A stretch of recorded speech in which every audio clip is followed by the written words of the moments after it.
कथा श्रवण कर रहे हैं, सत्य बताना, ईमानदारी से बोलना, अपने हृदय पर हाथ रखकर बोलना कि तुम्हारे घर में अग्निहोत्र कितना हो रहा है, कितना अग्निहोत्र हो रहा है। क्या रोज तुम्हारे यहाँ आहुतियां डल रही हैं? क्या रोज जो घर में भोजन बनता है वो अग्नि को दिया जाता है? क्या रोज जो भोजन तैयार होता है वो अग्नि पर, कंडे पर, धूप पर, किसी भी रूप में, किसी भी जगह पर, भले गैस पर छोड़ा, पर छोड़ रहे हो क्या? अग्नि को दे रहे हो क्या? नहीं।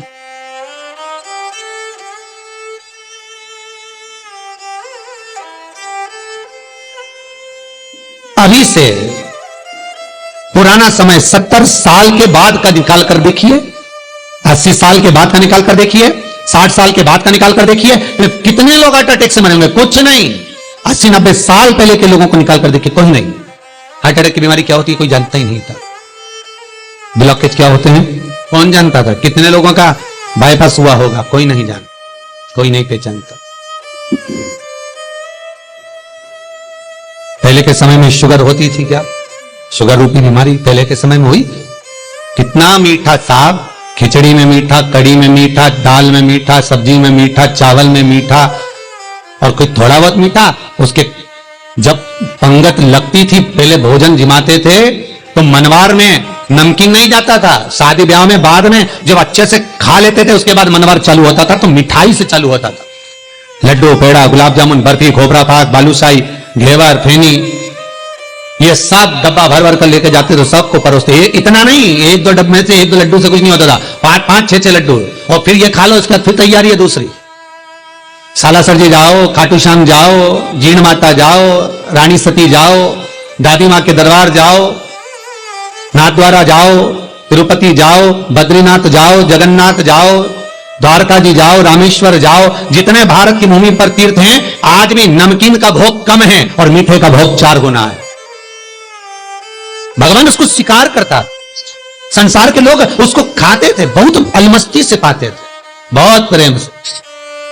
और आज के जमाने में तो बहुत शुगर ना के बराबर, हम तो मीठा खाते ही नहीं, हम मीठा हमें पाता नहीं, हम लेते नहीं। बॉडी को मेंटेन करना, अरे भाई सब कुछ मेंटेन करो, मना नहीं है। तुम बॉडी तो मेंटेन कर रहे हो, तुमने शुगर छोड़ भी दी है, खाना शक्कर बंद भी कर दिया है, तुम तेल घी ज्यादा खा भी नहीं रहे हो, तुम सब कुछ कर कर देखो, सारा कंट्रोल कर कर देखना, उसके बाद भी बीमारी पीछा नहीं छोड़ेगी। कर कर देखना। हमने कई लोगों को देखा, वो जगह जयपुर की बेटी का हम कई बार दृष्टांत दे चुके। वो ना बाजार का खाती थी, ना होटल का खाती थी, ना तेल का खाती, ना घी का खाती, ना मीठा खाती, ना तीखा खाती। जिसने अपने शरीर को मेंटेन कर कर चली तो कैंसर जैसा रोग हो गया।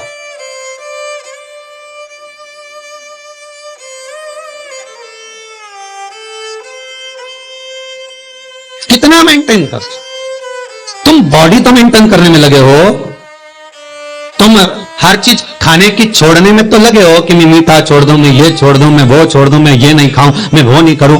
तुम सब कुछ करने में लगे हुए हो, पर बस सारा काम तुमने कर कर देख लिया, उसके बाद भी बीमारी शरीर से जा नहीं रही, पीछा छूट नहीं रहा। कहीं लीवर, कहीं किडनी, कहीं कैंसर, कहीं ये, कहीं वो, कहीं शुगर, कहीं बीपी। जब छूट नहीं रहा तो थोड़ा बहुत शिव महापुराण जो कह रही है उसके अनुसार करके भी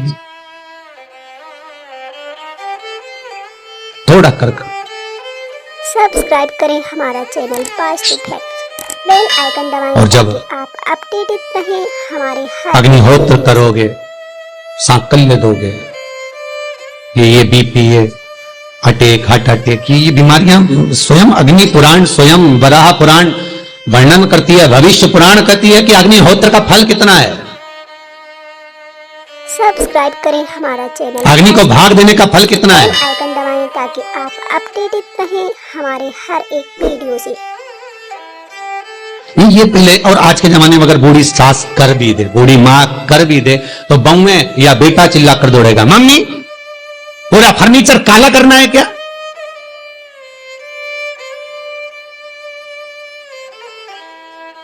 इतनी अच्छी छत बनवाई, पीओपी लगवाई, कलर करवाया, और रोज धुआं कर देती हो, तो बहू भी कहते कि हमने नहीं करा, तुम्हारी मम्मी ने करा है। और बेटा मम्मी को चिल्ला, मम्मी तुम ये क्या कर रही तू रोज रोज?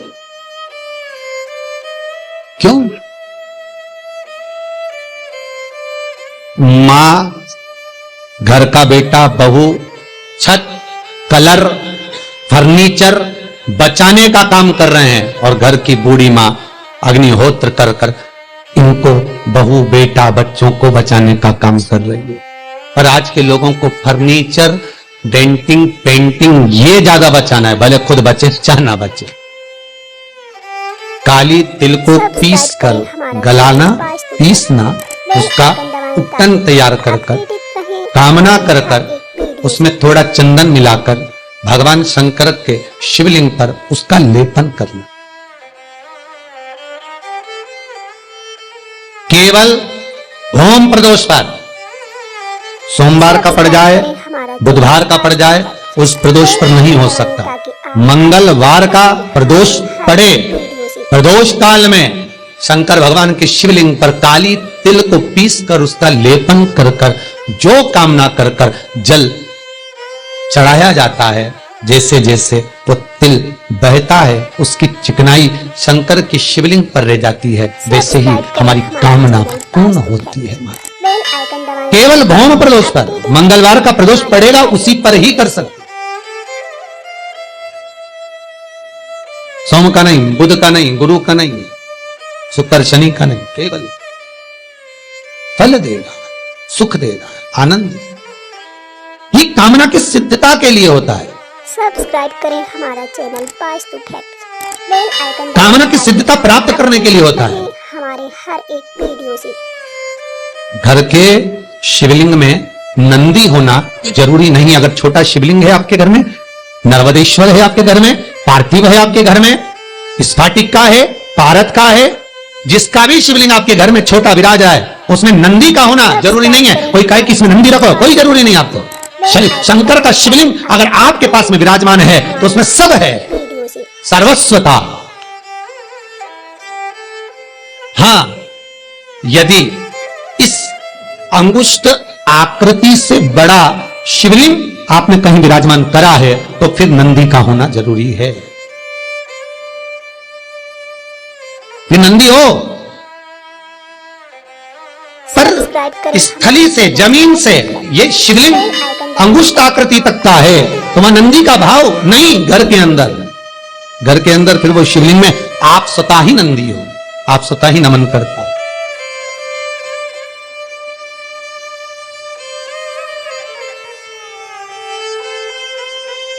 सब्सक्राइब करें हमारा फिर आप चैनल स्वतः वास्तु फैक्ट, नमन करना। बेल आइकन दबाएं ताकि आप जहां शिवलिंग बड़ा हो गया, अंगुष्ठ आकृति से प्रबल बड़ा हो गया, वहां फिर नंदी का भाव है, फिर मंदिर। तो घर में उपाय नहीं करना। घर में क्यों नहीं करना? क्योंकि घर में नंदीश्वर नहीं है।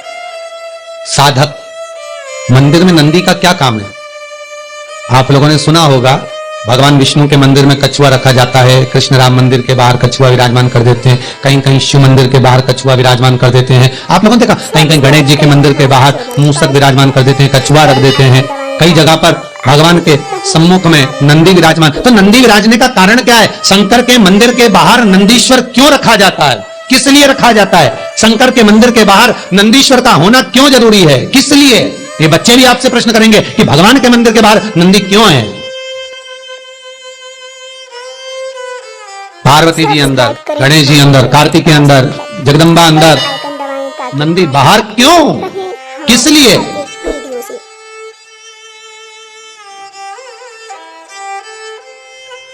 नंदी, भृंगी, श्रृंगी, तुमरुका, चार हैं। ये चार भगवान शिव के परम उपासक हैं। उपासक से मतलब ये नहीं कि केवल थोड़ी देर भजन कर लिया, नहीं। इनकी घट की जिह्वा से, इनके मुख से भगवान का नाम अविरल बहता रहता है। अविरल जाते हो भगवान शिव पार्वती को लेकर, थोड़ी देर रुकिएगा, हम बहुत तकलीफ में, करुणा करिए बाबा, कृपा करिएगा नंदीश्वर, करुणा करिए। शंकर का एक अवतार, शिव का एक अवतार नंदीश्वर के रूप में हुआ है, नंदी के रूप में। बहुला गाय के पेट से भगवान शंकर ने जो अवतार लिया था वो नंदीश्वर। श्री। अगर आपको हमारा ये वीडियो पसंद आया तो प्लीज़ एक लाइक बटन दबा दीजिए, हमारे चैनल को सब्सक्राइब कर दीजिए और अपनी दोस्तों के साथ शेयर कर दीजिए।